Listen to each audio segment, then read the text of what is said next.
Nationale, y a-t-il risque que ces élections soient reportées? La constitution RD congolaise doit-elle être changée ou modifiée? On en parle, mesdames, messieurs, fidèles téléspectateurs de Canal Congo Télévision. Bienvenue à votre émission Zoom, qu'on a l'immense plaisir de recevoir ce soir Maître Fabrice Pelende. Maître Fabrice Pelende est président national de l'avenir du MLC, ces structures d'appui au mouvement de libération du Congo, cadre bien évidemment dans cette formation politique chère à Jean-Pierre Bemba, auquel j'ai dit bonsoir et bienvenue.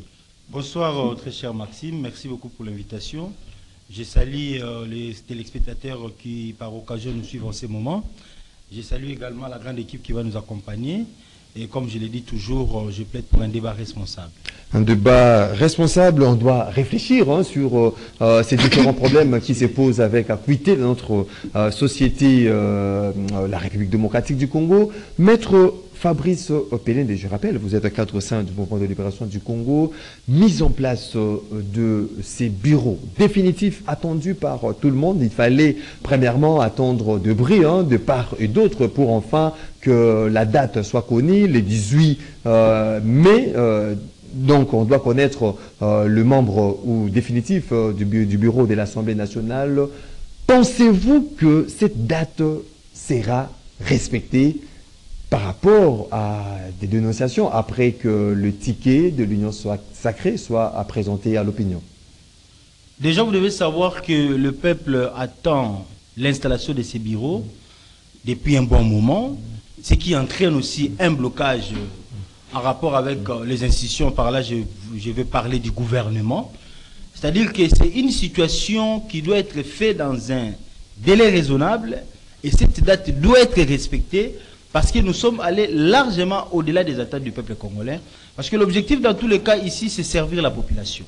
On ne peut pas prendre du temps à fomenter des positionnements ou à constituer un bureau au détriment de la population qui est vraiment en attente. Ça, c'est quelque chose que nous interpellons, nous dénonçons d'ailleurs, parce qu'en principe, s'il y avait diligence dans les secteurs, on devrait déjà avoir le bureau de l'Assemblée nationale parce que les députés sont élus, je crois que ça fait plus de 5 mois. Depuis le mois de décembre, nous sommes allés aux élections, l'Assemblée n'a pas encore démarré. Vous comprenez déjà que c'est un problème. Et par le même trichement, le gouvernement stagne et bloque. Pourquoi? Parce que ça va de pair, donc une pierre, deux coups. Donc nous voulons qu'il y ait ce décantement de cette situation dans un délai qui profite à la population. Et nous espérons que cette date sera maintenue et qu'il y aura bel et bien les élections que le peuple attend et pour qu'il y ait mise en œuvre du gouvernement à travers la nouvelle liste, la nouvelle configuration. Que le gouvernement soit investi par l'Assemblée nationale. Vous savez que depuis que Mme Judith Toulouka a été nommée Premier ministre, ça fait déjà plus d'un mois, et vous comprenez déjà qu'il y a cacophonie dans la gestion de l'exécutif, puisqu'elle est la ministre, mais avec qui comme... Elle est la Premier ministre, mais avec qui comme ministre?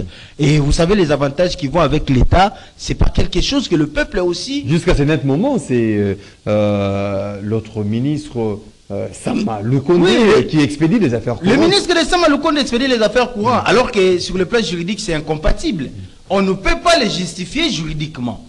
Et nous pensons qu'avec l'amour de la République, cette situation doit être décantée par l'Union sacrée pour permettre à ce que le peuple accède réellement à cette situation du démarrage, que le peuple veut voir du nouveau, un changement, un souffle nouveau, parce qu'on attend un travail de fond. Puisque cette législature, le peuple, comme je dis toujours, attend beaucoup de cette législature. La configuration, oui, mais la configuration ne peut pas s'éterniser. La configuration ne peut pas prendre le temps que la population attend. Et par cette occasion, c'est le peuple qui souffre. Donc, nous espérons qu'avec ce présidium de l'Union sacrée, le bureau sera définitivement installé. Nous aurons un bureau qui va correspondre à la réalité politique de l'Assemblée. Et surtout, nous tenons compte aussi de certains aspects, entre autres l'expérience. Puisque quand nous parlons de l'expérience, nous voyons la méritocratie. Et il y a certaines personnes où nous voyons déjà, en termes de propositions, qui sont à leur place. De personnes qui sont à leur place. De l'autre côté, on attend le bureau définitif. D'un autre camp, on voit des protestations. Il y a déjà des grognes après que le présidium de l'Union Sacrée ait présenté le ticket pour l'Union Sacrée en faveur de membres du bureau définitif. On voit Bati Lukwebo qui a choisi son fils pour être questeur au sein de l'Assemblée nationale. On voit Mbosso Kodia, président d'âge de l'Assemblée nationale, qui postule comme deuxième vice-président, l'IDPS, et puis Caroline Bemba comme questeur adjoint. Un ticket qui fait polémique déjà. Il y a un groupe de députés nationaux qui se sont baptisés même les députés nationaux républicains qui sollicitent, qui appellent le chef de l'État à rejeter ces tickets présentés par le président de l'Union Sacrée, proposant ou exigeant la représentation équitable des provinces, le respect du poids politique et appellent le chef de l'État à refuser tout népotisme. Personnellement, comment vous jugez le ticket présenté par l'Union Sacrée comme membre définitif de l'Assemblée nationale? Vous savez, comme j'ai toujours dénoncé, dans la politique du Congo, nous devons éviter le favoritisme. C'est-à-dire l'opportunisme, comme on le dit à Lingala Chance et Lokopamba. Ici, nous avons besoin de l'expérience.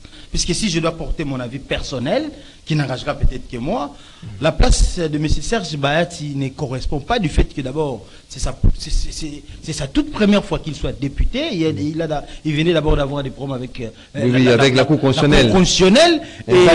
Validé par la suite. Et c'est un jeune qui n'a pas d'expérience politique, surtout au niveau de l'Assemblée nationale. Je pense qu'au niveau de l'AFDC, ces choix devraient être révisés pour présenter à la population une figure teintée d'expérience parlementaire qui pourra gérer cette fonction de questeur, parce qu'un questeur national, c'est pas n'importe qui. Vous voyez, ce sont des postes vraiment régalés au niveau de l'Assemblée nationale. Des postes clés qu'on ne peut pas donner à n'importe qui. Là, à mon avis, je trouve que c'est du favoritisme. Ce n'est pas parce que c'est le fils de Bahati. Et ça frise aussi les lanternes publiques. On voit que non, il y a des jeunes peut-être qui ont lutté plus au niveau du parti, qui sont même venus avant que Serge soit né, parce que AFDC c'est pas aujourd'hui, mais qui n'ont toujours pas cette chance-là. Ce n'est pas parce que vous êtes fils d'eux que vous devez automatiquement bénéficier de certains privilèges de la République. Ça, c'est une situation que l'Union Sacrée doit réfléchir, puisque je suppose que cette proposition émane de Bahati lui-même. Alors je me dis, au sein du parti AFDC, il n'y a pas d'autres caïmans, il n'y a pas de personnes expérimentées dans l'hémicycle pour que nous voyons au moins qu'il y ait un choix républicain et non un choix familial. Ça pose vraiment problème et ça dérange. En rapport avec Mbosso, vous savez, dans la vie, il faut savoir faire les relais. Les relais est très important. Qui ne veut pas lâcher, hein? Mbosso ne veut pas lâcher. Le bureau de l'Assemblée nationale. Il est maintenant papy. Mais on s'est dit, jusqu'à quand? Jusqu'à quand vous allez accompagner cette histoire? Laissez les relais aux jeunes. Je pense que vous n'êtes pas le seul. Vous étiez président pendant 5 ans. Si je précise, je m'habille. C'est pratiquement 5 ans après le FCCK. 4 ans et demi, 3 ans, quelque chose comme ça. C'est déjà beaucoup. Vous devez donner le meilleur de vous-même. On a vu qu'est-ce qui s'est passé. Mais donnez les relais. Remettez le flambeau à l'autre. Du moins, on comprendra que non, la volonté politique y est. L'objectif, c'est le concours national et non des concours individuels. Puisque avec Mbosso, je vous dis, l'opinion risque de grogner. Pourquoi? Parce que dans un hémicycle de plus de 500 députés, on ne peut pas continuer à avoir les mêmes figures. Donc ça, c'est comme j'ai dit, c'est du népotisme en fait, comme vous-même vous venez de le dire là. L'oligarchie, c'est maintenir à tout prix, à 83 ans, je ne sais pas qu'est-ce que vous aurez à donner. Le plus vieux des politiciens congolais devait s'ériger en sage, être casé quelque part, comme nous le voyons dans d'autres pays, constituer une sagesse permanente, où les gens viendront consulter. Parce que déjà, le fait que vous soyez député, c'est déjà un confort politique. Vous devez assumer. Il faut savoir remettre le flambeau aux autres. Pour le choix de Mbosso, je suis un peu dubitatif. Je suis un peu effrité de constater que M. Mbosso s'accroche à une situation qui devrait en principe laisser à d'autres personnes en termes de relais. Et pour Caroline Bemba, vous devez savoir une chose. Caroline Bemba. On parle déjà des blancs bonnets, bonnets blancs. Non, mais Caroline a de l'expérience. Oui, oui. Caroline, c'est la 3e fois qu'elle est députée nationale. Et d'abord, en parlant du genre, ce n'est pas de clientélisme dans le choix. Ce n'est pas du clientélisme dans les MLC. choix. Peut-être les gens assimilent le nom de Caroline Bemba à Bemba parce qu'ils voient Bemba. Parce que déjà Bemba, on connaît déjà l'état moral de Bemba. C'est un homme d'État qui n'est pas là pour se disputer des postes. Il a démontré à travers cette législature, il n'est pas allé à gauche, à droite, chercher à se positionner. Mais Caroline a de l'expérience puisque c'est la 3e fois que Caroline soit députée nationale. Et côté genre, elle est la seule femme. Du moins, ces choix-là, les gens doivent l'appréhender dans le fond, comprendre qu'une personne qui a déjà servi la nation à 3 reprises comme représentant du peuple mérite d'être dans le perchoir. Je proposerais même que Caroline soit questée. Si Caroline est questée, je ne vois pas où est-ce qu'il y aurait contrevenance. C'est pas parce qu'il y a les noms de Bemba. Donc vous savez, dans les MLC... Le choix ne pose pas problème, même au niveau du parti. Dans les MLC, il y a pas, ce n'est pas question du favoritisme, c'est une question de la méritocratie. Donc Caroline Bemba a mérité d'être au niveau de l'Assemblée nationale. Elle est pratiquement la meilleure élue de son coin. Et c'est pour la 3e fois. Et au niveau genre, comme je viens de le dire là, elle mérite sa place.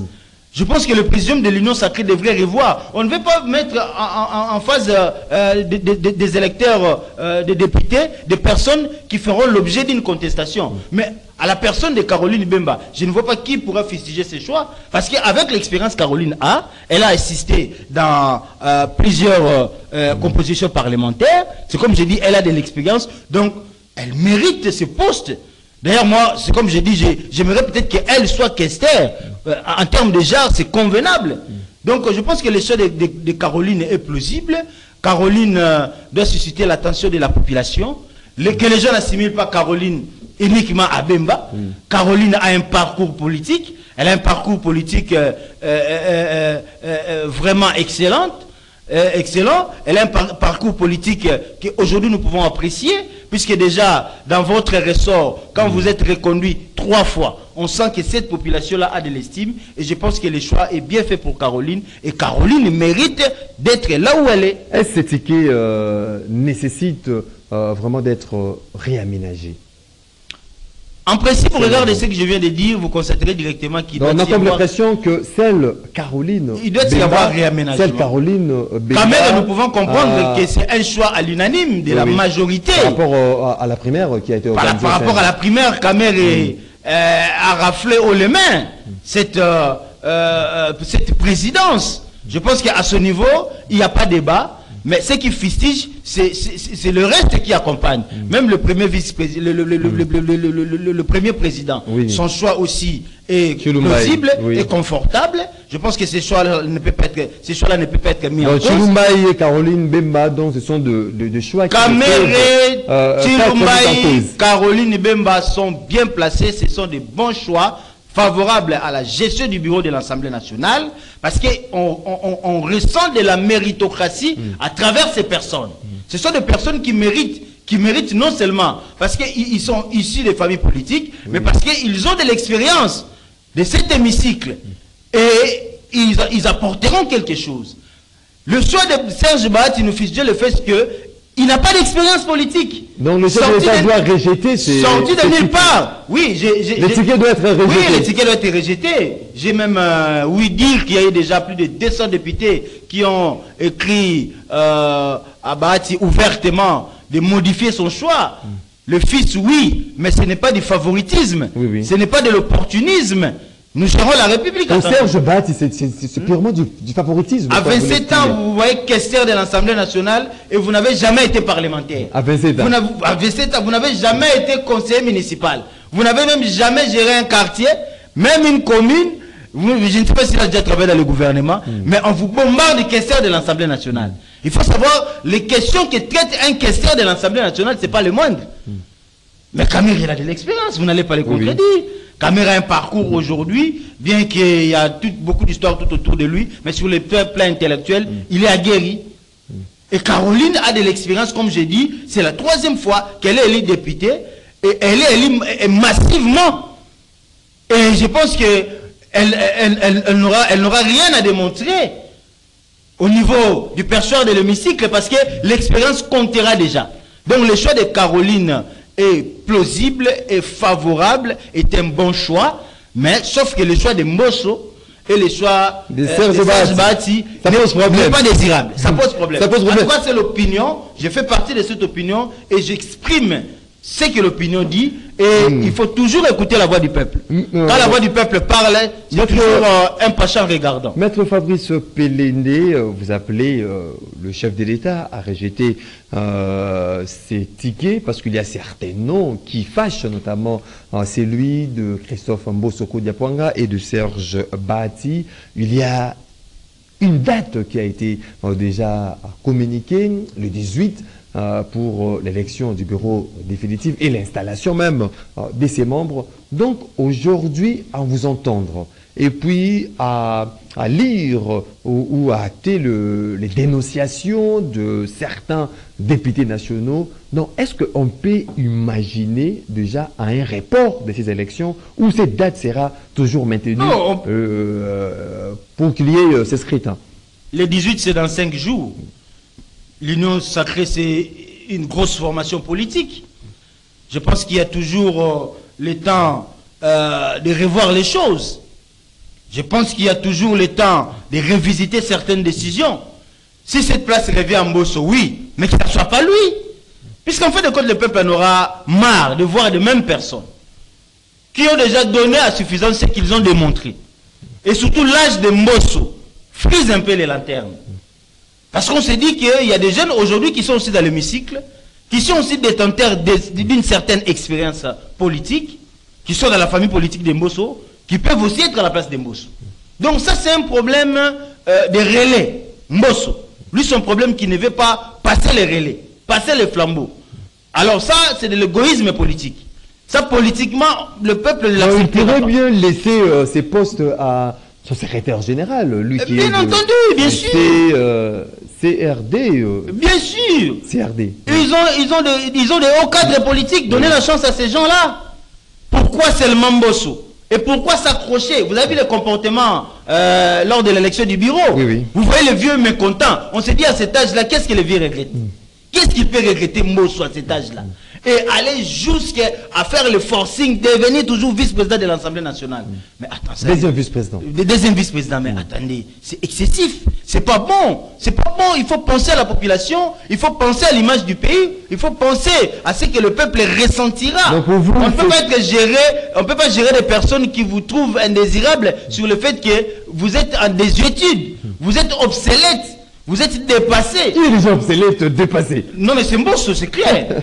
Mbosso est obsolète. Mbosso est dépassé. Mbosso c'est le passé. Mbosso c'est l'ancien.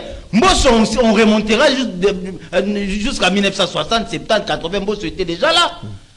Donc il a beaucoup travaillé, il a beaucoup donné. Il a beaucoup donné. Il a beaucoup servi la nation. Il a beaucoup servi la nation. En principe, il devrait entrer en retraite. La retraite aujourd'hui c'est 65 ans. 70 ans c'est rare. Mais il est au-delà de 83 ans. C'est ça le problème. C'est trop. C'est trop pour un chef de l'État. De 83 ans. Diriger le pays à 83 ans, c'est trop. À quand les relais? Mais quel à quand la nouvelle génération? Si il arrivait. Et pour parler, comme je fistise, le fait prématuré, manque d'expérience, donc c'est-à-dire c'est l'antipode, l'opposé. L'un est vieux, a trop fait, a tout donné, affaibli, l'autre n'en rend rien comme expérience, il vient là, il débarque parce que c'est son père. Vous voyez cette différence-là? Ça énerve un peu. Mais quand vous voyez les choix des caméras, on se dit qu'il y a une expérience, il y a un bagage, il y a un parcours, bien qu'on sait qu'il y a beaucoup de choses qu'on pourrait fustiger, mais ici on voit la méritocratie. Maître Fabrice. Et c'est de même pour Caroline Bemba. Caroline, c'est la 3e fois qu'elle soit députée nationale. Elle a de l'expérience, elle est parmi les meilleurs élus de son recoin. Elle mérite, et puis c'est la seule femme, en termes de genre, Caroline doit être maintenue. Et je propose même que Caroline soit questeur. Soit questeur? Oui. Et non questeur adjointe. Et non questeur adjointe. Et déjà sur le plan de la forme, une personne qui a été députée 2 fois, derrière une personne qui vient à peine d'être députée, et puis repêchée dans des cacophonies à la cour constitutionnelle. Vous voyez un peu. Repêché. Mais il a été repêché. Nous connaissons manifestement beaucoup de choses.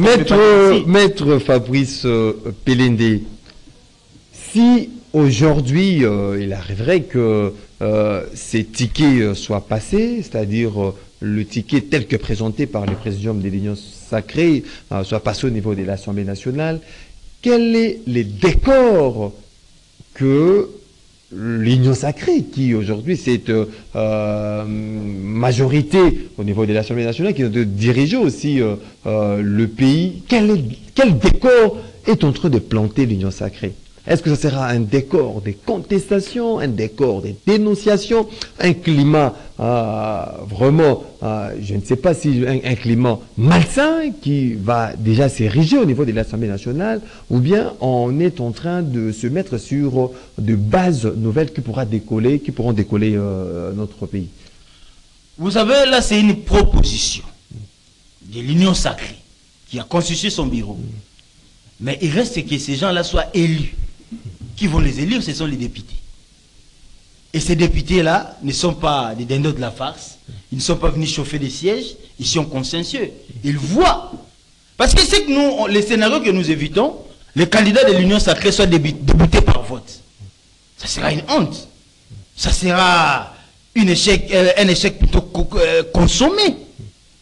Du fait que nous sommes majoritaires au Parlement, oui. Mais nous n'arrivons pas à faire élire un des membres du bureau. Parce que ce qui est vrai, cette majorité-là doit profiter réellement, non seulement à l'Union sacrée, mais à la gestion de l'État. Parce que les députés peuvent sanctionner aussi.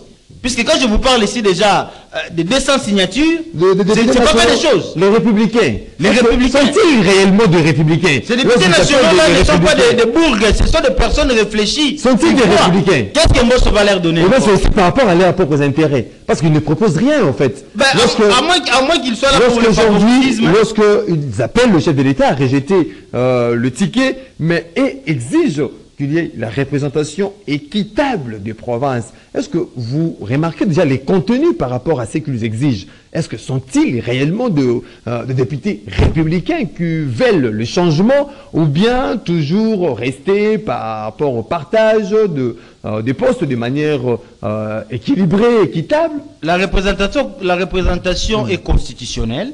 Je pense que c'est le cas aussi en observant. N'est-ce pas ce qui est fait là? Mbosso dans l'espace Bandundu, oui. Caroline dans l'espace Équateur, Chilumbaï, Kassaï, et Serge du côté de l'Est, bien qu'on fistille ces choix-là, vous voyez déjà qu'il y a équilibre géopolitique.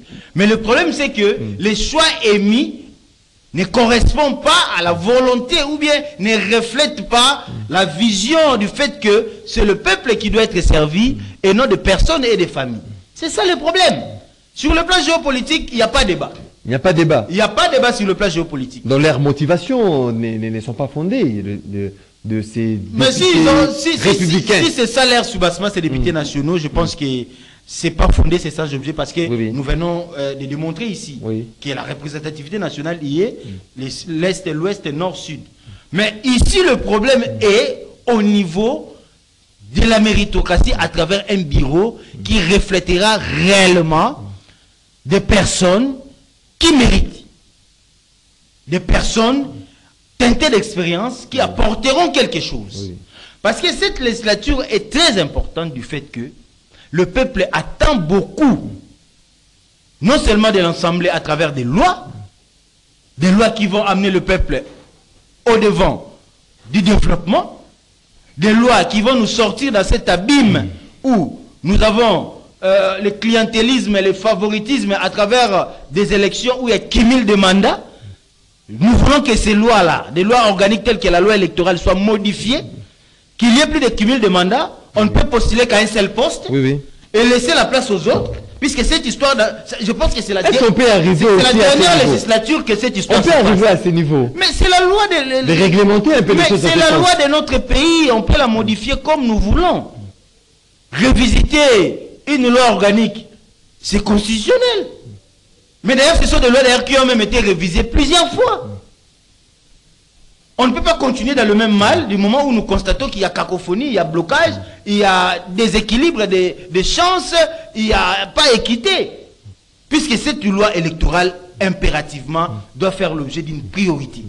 On ne peut pas comprendre une seule personne être détenteur de plusieurs mandats électifs. On appelle la même personne. Il y a des 4 brassards. 4 brassards. Dans un pays république de plus de 100 millions de personnes, vous êtes député provincial, vous êtes député national, vous êtes sénateur, vous êtes gouverneur. Et une seule personne, et ce qui est grave, vous n'avez conseiller municipal, si on regarde dans la loupe, on risque de constater que vous êtes aussi conseiller municipal. Oui. Et tout ça pour votre intérêt personnel.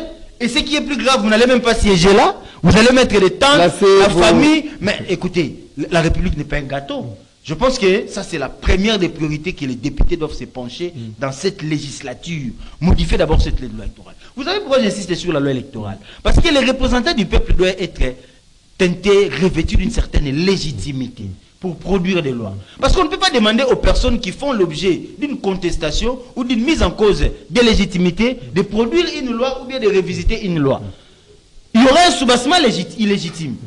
Alors que quand on ira, puisque n'oublions pas qu'il y a l'horizon 2028 qui se plane, et on ne dit pas que l'union sacrée doit continuer au-delà de 2028, c'est maintenant qu'il faut placer des bases, des vrais enjeux.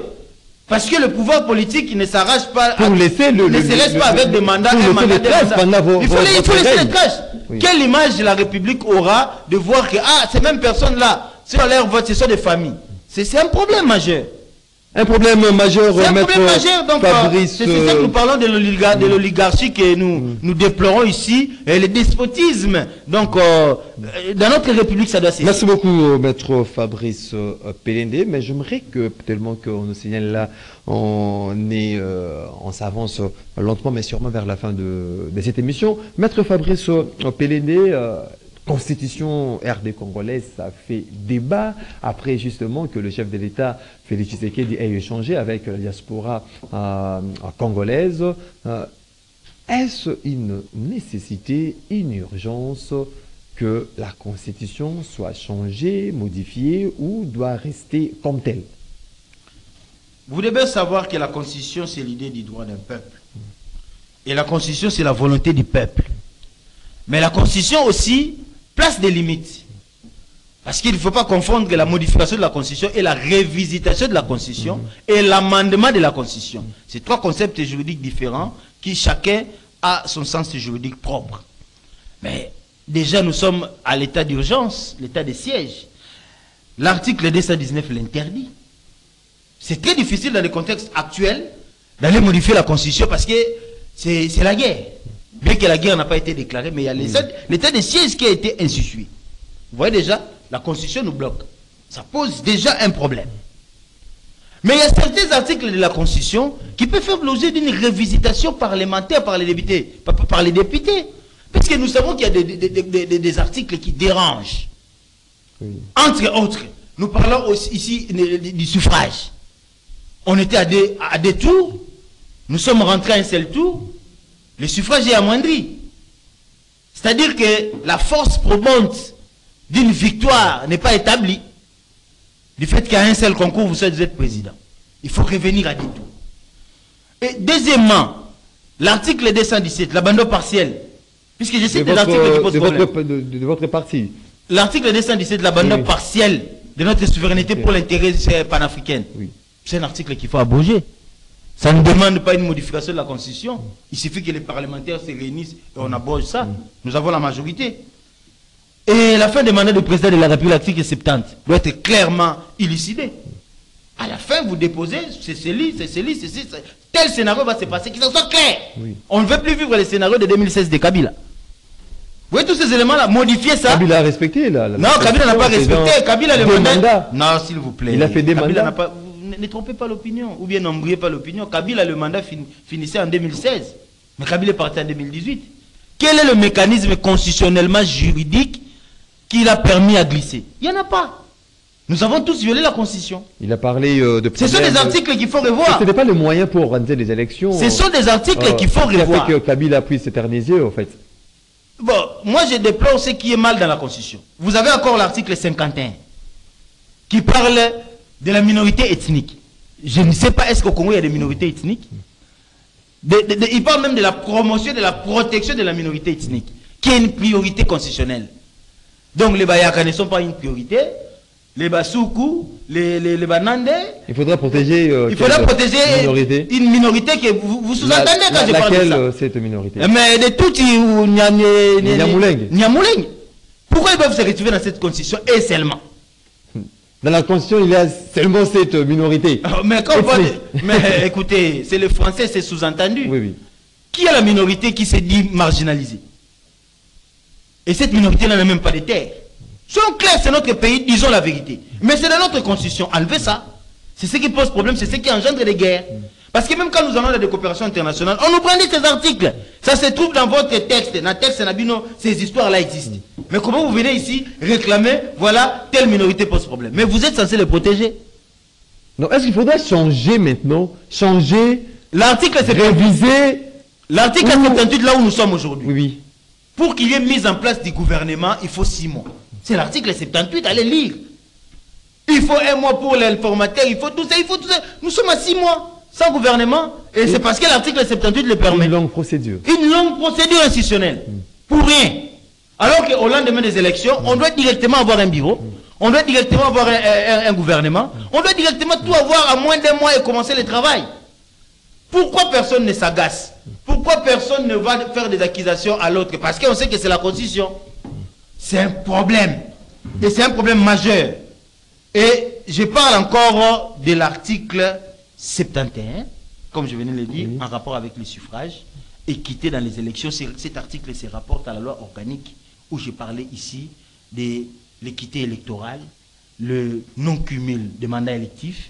Ce sont des articles belliqueux. Qu'est-ce que vous suggérez alors au chef de l'État ou à la classe politique par rapport à cette question? Et pour citer, ça sera votre mot de le la fin. mécanisme de la modification constitutionnelle suit toujours par un référendum.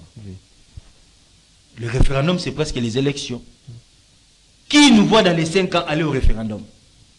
C'est gravissime, ça ne se fera pas. Le pays a beaucoup de problèmes. Mais nous pouvons revisiter cette constitution en modifiant ces articles. Ça ne demandera pas un référendum. Puisque quand on modifie la forme de l'État à travers le mandat électif, là, il faut demander au peuple. Oui. Et on doit passer par là. Et je ne vois pas ces mécanismes se faire dans les 5 ans. C'est pratiquement impossible, cher Maxime. Le peuple attend beaucoup. Et nous n'avons pas le temps à tergiverser, à parler de la modification de la Constitution. C'est fallacieux. Même ceux qui émettent ces arguments-là doivent comprendre que c'est de la poisse. On ne peut pas mettre le charrier avant le bœuf. Commençons là où il y a le vrai problème. Le problème du Congo, c'est au niveau de la légitimité des animateurs. Et il y a une loi, puisque les lois organiques ont force des lois, au-delà même des lois. Ces lois-là viennent après la Constitution. Vous devez savoir que la Constitution est fondamentale. C'est le principe. Mais il y a des lois qui organisent, qui éclatent ces principes-là. Mais modifier toutes ces lois organiques-là, d'abord, pourquoi toucher à la Constitution? Qui est vu comme un principe institutionnel. C'est institué comme ça, principe. Il ne va pas dans les détails. Donc, vous voyez, je vois, c'est des gens n'aiment pas le Congo en réfléchissant autrement. Mais je n'aime pas le Congo. Les gens n'aiment pas le Congo. On ne peut pas parler d'une modification constitutionnelle sans oublier qu'il y aura un référendum. Et même l'initiative, vous devez comprendre, c'est la moitié des députés qui doivent initier cette action, la moitié des sénateurs, le gouvernement réuni en conseil des ministres, une pétition de 100 000 signatures, le président de la République. Qui est prêt à faire tout ça? Hein, cher Maxime? Voilà, mesdames, messieurs, fidèles. C'est notre pays, comment le pays ne va pas bien. Il y a beaucoup de problèmes. D'abord, la guerre. D'abord, comme j'avais commencé, la première chose qui bloquera le tout, c'est la guerre. Je crois que ça, aujourd'hui, c'est le premier épisode. On ira au deuxième épisode, justement, pour terminer toutes vos réflexions quant au sujet ou aux problèmes qui se posent dans notre pays, la République démocratique du Congo. Mesdames, messieurs, c'est par ici que nous mettons un terme à cette émission Zoom. Donc on a eu l'immense plaisir de recevoir ce soir maître Fabrice Pelende, qui est président de l'avenir du MLT, cadre du mois de libération du Congo. Je vous dis, vous me laissez dans cette soif-là. Merci beaucoup. Je pense que nous n'avons pas eu assez de temps pour partager notre vision par rapport à notre beau pays, le Congo. Nous dépendons des journalistes qui nous gèrent, mais consciemment, je demande à la population congolaise de penser au peuple. Le peuple est la priorité et non les institutions. Les institutions sont représentées par des personnes. Ces personnes-là doivent être d'abord dans une conformité légitime avant de penser à une certaine modification de la Constitution. Donc, il faut... Et ne confondons pas révision, amendement et changement de la Constitution. Merci beaucoup, maître Fabrice Pelende. Pensons au peuple et non aux intérêts égoïstes. Voilà une émission réalisée par Dié Merci Kifou, qui était au même moment à la régie d'antenne, Alain Kabongo Web, Marité Godot et Héritier Toubilandou à la prise de vue. Je vous retrouve très prochainement pour un autre numéro. D'ici là, portez-vous bien, bonne évasion sur votre chaîne. Au revoir.